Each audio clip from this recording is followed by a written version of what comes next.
Unified 911, anong matutulong namin sa'yo? Anya ti maitulong mi ken kapo. Anong may tatabang ko sa imo? Unsay akong ikatabang nimo? Ngini makadabang na misal ka no. Sa anumang wika o dialekto, may tulong na darating sa iyo.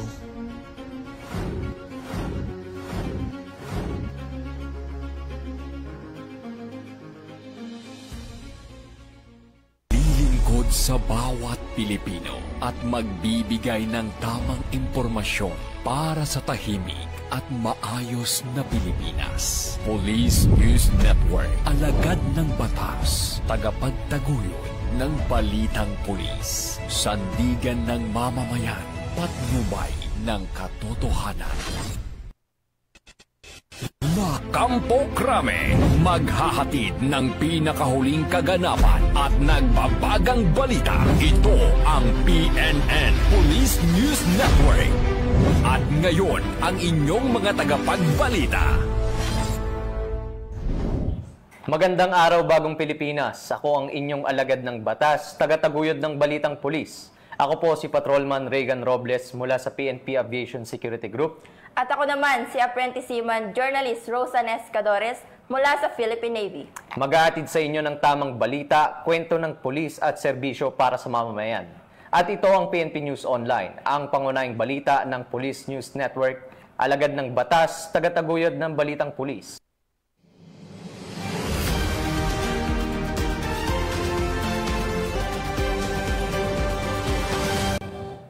Narito ang mga balitang dapat niyong abangan. Dalawang high-value suspect arestado ng SPD-PNP. 714,000 pesos na halaga ng shabu nasamsam. 530,000 pesos na halaga ng shabu na kumpiska sa Cagayan de Oro City, Misamis Oriental. High-value individual arestado. At miyembro ng LGBTQ arestado sa bypass operation ng Iloilo City PNP.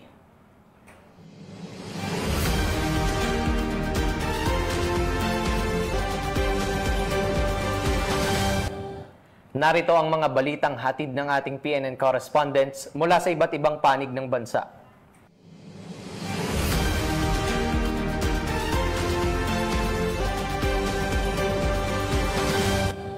Simulan natin ang balita mula sa bahagi ng Luzon.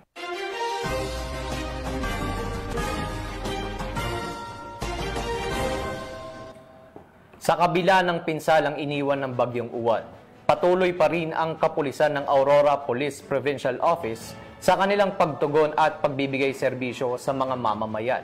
Kaya naman, patuloy ang mga tauhan ng Aurora PNP sa pagbibigay serbisyo publiko sa ating mga residente na naapektuhan ng bagyo. Yan ang balitang hatid ni Patrolwoman Jilly Peña sa balita. Ipinamalas muli ng Aurora Police Provincial Office sa pamumuno ni Police Colonel Robert L. Petate, Provincial Director, ang di matatawarang malasakit at dedikasyon sa serbisyo publiko sa gitna ng pananalasa ng Bagyong Uwan. Nagtulong-tulong ang mga tauhan ng Provincial Headquarters at ng San Luis Municipal Police Station upang magbigay ng police assistance sa isinagawang pamamahagi ng relief goods sa Barangay Ditequi, San Luis, Aurora. Ang naturang aktibidad ay naglalayong maihatid ang agarang tulong sa mga residenteng naapektuhan ng kalamidad at matiyak ang kaayusan sa lugar. Nagsagawa naman ng clearing operation ang mga tauhan ng Dipakulaw Municipal Police Station sa Barangay Gupa, Dipakulaw, Aurora. Katuwang ang mga personnel mula sa Provincial Headquarters at 2nd Aurora Provincial Mobile Force Company. Layunin ng operasyon na linisin at ibalik sa normal ang daloy ng trapiko at kabuhayan ng mga residente matapos ang pinsalang dulot ng bagyo. Samantala, upang mapanatili ang kapayapaan at kaligtasan sa mga evacuation centers, nagpatayo rin ng Police Assistance Desk ang Baler Municipal Police Station. Tiniyak ng Baler PNP ang kanilang tuloy-tuloy na presensya sa mga evacuation sites upang tumugon sa mga pangangailangan ng mga evacuee at mapanatili ang seguridad sa lugar. Patuloy ang Aurora PNP sa pagpapaigting ng disaster response operations katuwang ang mga lokal na pamahalaan at iba pang ahensya bilang patunay ng kanilang matatag na pangako sa serbisyong tapat para sa mga mamamayan.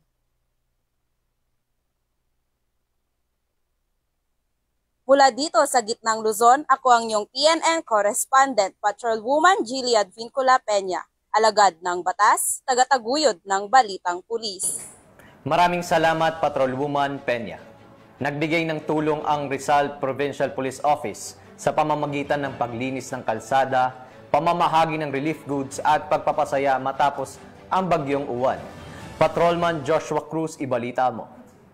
Habang nakakaranas ng bagyo ang lalawigan ng Rizal mula sa pinsalang dulot ng Super Typhoon Uwan, mabilis na kumilos ang Rizal Police Provincial Office alinsunod sa direktiba ni Police Brigadier General Paul Kenneth T. Lucas, Regional Director ng Propor A, na pinangunahan ni Police Colonel Piloteo A. Gonzalgo, Provincial Director. Agad na sinimulan ng mga tauhan ang mga operasyon bilang tugon sa kalamidad sa buong probinsya. Agad na isinagawa ang road clearing operation upang matiyak ang ligtas na daanan at maibalik ang normal na daloy ng trapiko sa apektadong lugar. Naghatid din ng ginhawa ang relief and outreach effort sa mga bakwit sa pamamagitan ng pamamahagi ng food packs, regalo at masayang aktibidad para sa mga bata sa iba't ibang evacuation center sa Angono, Cainta, Antipolo at San Mateo. Ang mga simpleng pagkilos na ito ay naglalayong magbigay ng ngiti at pag-asa sa mga pamilyang naapektuhan ng bagyo, lalo na sa mga kabataan. Ang lahat ng pagsisikap ay isinagawa sa mahigpit na koordinasyon sa mga LGU, MSWD, mga opisyal ng barangay at iba pang stakeholder na nagpapatunay na nananatiling matatag ang diwa ng bayanihan sa Rizal sa pamamagitan ng pagtutulungan, pagmamalasakit at dedikasyon. Ang mga kalalakihan at kababaihan ng Rizal PPO ay nagsisilbing hindi lamang tagapagbantay ng kapayapaan kundi katuwang din sa muling pagbangon ng buhay. Mula dito sa Calabarzon, ako po ang inyong Police News Network correspondent, Patrolman Joshua Cruz, alagad ng batas, tagataguyod ng balitang pulis. Maraming salamat, Patrolman Cruz. 2 high-value individual arestado ng Southern Police District sa kasong illegal na droga na nagkakahalaga ng 714 na piso. Patrolwoman Ivy Corporal sa balita. 2 high-valued individual ang naaresto ng Southern Police District, District Drug Enforcement Unit sa isang bypass operation sa Barangay Upper Bicutan, Taguig City noong Nobyembre 6 taong kasalukuyan. Kinilala ang mga sospek na sina alias Joe, 59 anyos, at alias Melvin, 41 anyos, na kapwa nasa listahan ng mga high-valued individual at umano'y sangkot sa pagbebenta ng iligal na droga. Nasamsam sa kanila ang 3 sachet ng hinihinalang shabu na may kabuang timbang na 105 gramo at tinatiyang halagang 714,000 pesos. Base sa standard drug price, nakuha rin ang bypass money, brown envelope at isang cellphone. Ang mga ebidensya ay dinala sa Southern Police District Forensic Unit para sa pagsusuri habang ang mga sospek ay sasampahan ng kasong paglabag sa Section 5 at 11, Article 2 ng Republic Act of 9165 o mas kilala bilang Comprehensive Dangerous Drug Act of 2002.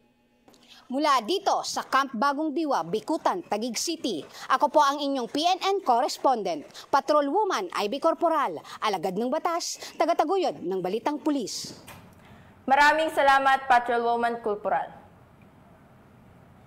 Simulan natin ang balita mula sa bahagi ng Visayas.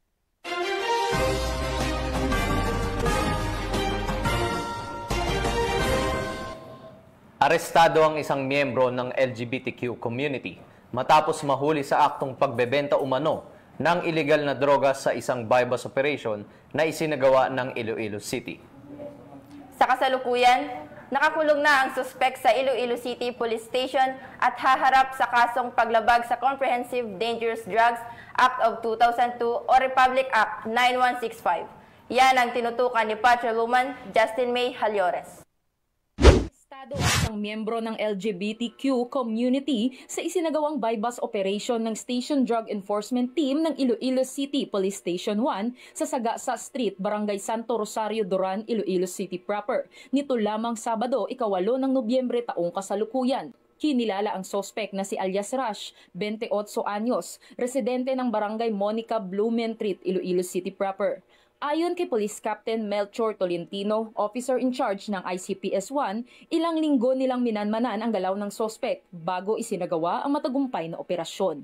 Lumabas sa investigasyon na si alias Rush ay nagbebenta di umano ng ilegal na droga sa mga customer sa paligid ng city proper maging sa mga lugar na malapit sa fishing port area. Sa mismong operasyon, positibo na nakabili ang mga operatiba ng isang sachet ng hinihinalang shabu gamit ang 1,000 pesos na mark money. Nang kapkapan, nakumpiska pa sa kanya ang 5 sachet ng hinihinalang shabu na nakalagay sa loob ng kaha ng posporo. Humigit kumulang 5 gramo ang kabuuang bigat ng nakumpiskang suspected shabu na may halagang tinatayang 34,000 pesos. Kasalukuyang nasa kustodiya ng ICPS-1 ang sospek para sa dokumentasyon at haharap sa kasong paglabag sa Republic Act 9165 o ang Comprehensive Dangerous Drugs Act of 2002. Tuloy namang isinusulong ng PNP ang kanilang kampanya laban sa iligal na droga bilang bahagi ng kanilang layuning mapanatili ang mas ligtas at mapayapang Iloilo City alinsunod sa kanilang adhikaing bagong PNP para sa bagong Pilipinas, serbisyong mabilis, tapat at nararamdaman. Mula rito sa Western Visayas, ako ang inyong PNN correspondent patrolwoman Justin May Halyores, alagad ng batas, tagataguyod ng balitang pulis. Maraming salamat, Patrolwoman Halores. Nakiisa ang mga tauhan ng Asturias Municipal Police Station sa pamamahagi ng relief goods para sa mamamayang labis na naapektuhan ng Bagyong Tino. Patrolwoman Judith Nicanor, ibalita mo. Nakiisa ang kapulisan ng Asturias sa pamamahagi ng relief goods para sa mga pamilyang naapektuhan ng Bagyong Tino. Katuwang ang lokal na pamahala ng Asturias nito lamang 9 ng Nobyembre taong kasalukuyan. Mabilis na kumilos sa mga tauhan ng Asturias Municipal Police Station sa pangunguna ni Police Captain Phil C. Restauro, officer in charge upang maipamahagi ang food box, masuri ang lawak ng pinsala at maipaabot ang agarang tulong sa mga pamilyang labis na naapektuhan ng bagyo. Bukod sa pamimigay ng ayuda, patuloy din ang pagtutulungan ng Asturias PNP at LGU team sa pagpapanatili ng kaligtasan ng publiko at sa mabilis na pagbangon ng komunidad. Mula sa clearing operations hanggang sa pagtulong sa mga apektadong residente, walang tigil ang bawat unit sa kanilang operasyon simula pa noong unang araw ng kalamidad. Nananawagan naman ang pamunuan ng Asturias PNP sa mga residente na manatiling kalmado, magtulungan at magpakita ng kooperasyon habang isinasagawa ang mga hakbang tungo sa ganap na normalisasyon ng pamumuhay sa buong munisipalidad. Mula dito sa Central Visayas, ako ang Police News Network Correspondent, Patrolwoman Judith Nicanor, alagad ng batas, tagataguyod ng balitang pulis. Maraming salamat, Patrolwoman Nicanor. Arestado ang isang wanted person sa kasong lascivious conduct matapos ang isinagawang operasyon ng Tacloban City Police. Patrolwoman Chamberly Flores, ibalita mo.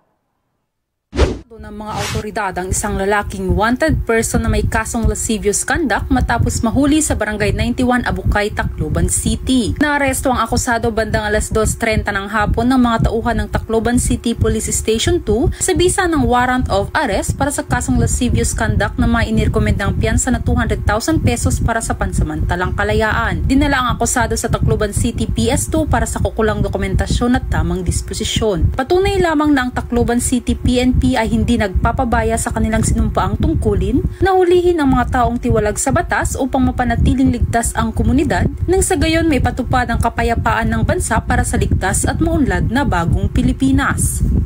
Mula dito sa Tacloban City, ako ang inyong PNN correspondent, Patrolwoman Flores, alagad ng batas, tagataguyod ng balitang pulis. Maraming salamat, Patrolwoman Flores. Simulan natin ang balita mula sa bahagi ng Mindanao.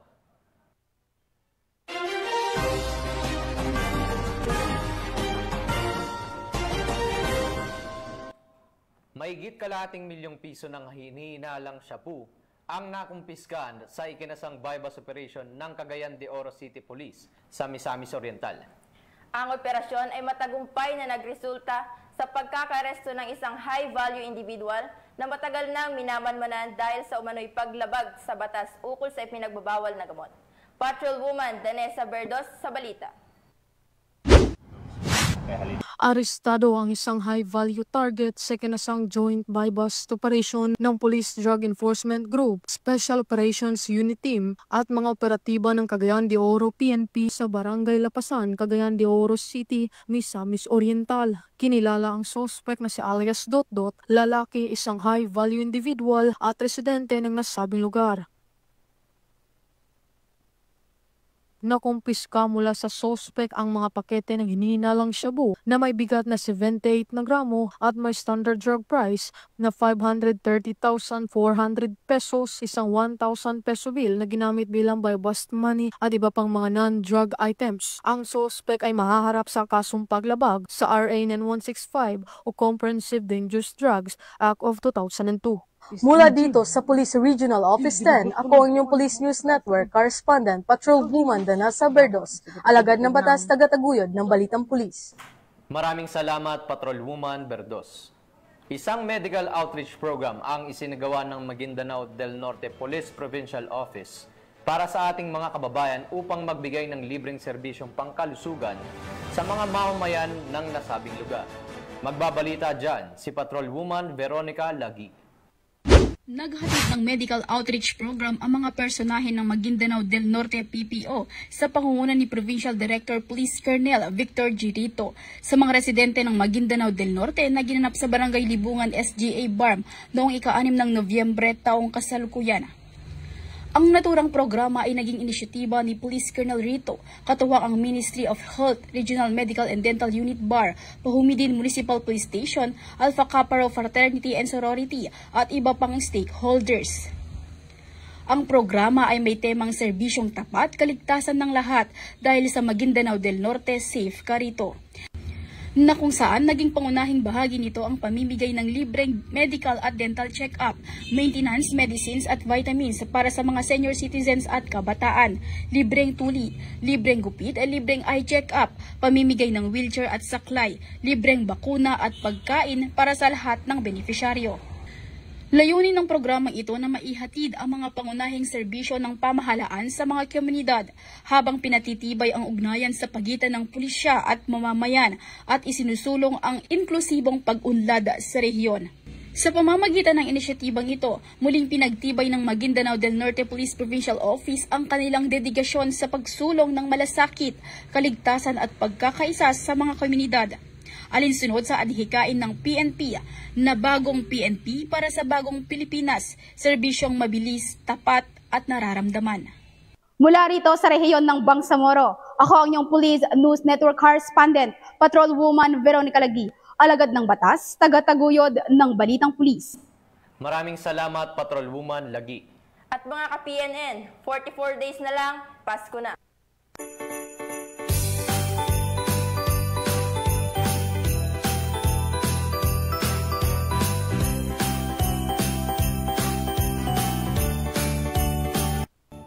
Sa ngalan ng pamunuan ng Philippine National Police, sa pangunguna ni Acting Chief PNP Police Lieutenant General Jose Melencio Nartates Jr. at sa pamumuno ni President Ferdinand Bongbong Marcos Jr., kami ay maglilingkod sa bawat Pilipino at magbibigay ng tama at balansing balita dahil dito sa bagong PNP, para sa bagong Pilipinas, serbisyong mabilis, tapat at nararamdaman. Ako po si Patrolman Reagan Robles mula sa PNP Aviation Security Group. Mula rito sa tanggapan ng tagapag-ugnay ng pambansang pulisya, kami ang inyong alagad ng batas, taga-taguyod ng Balitang Pulis. Ako si Apprentice Seaman Journalist Rosan Escadores, Philippine Navy. Maghahatid ng tamang balita, kwento ng pulis at serbisyo para sa mamamayan. At ito ang PNP News Online. At sa bagong PNP, para sa bagong Pilipinas, serbisyong mabilis, tapat at nararamdaman. Ang pangunahing balita ng Police News Network.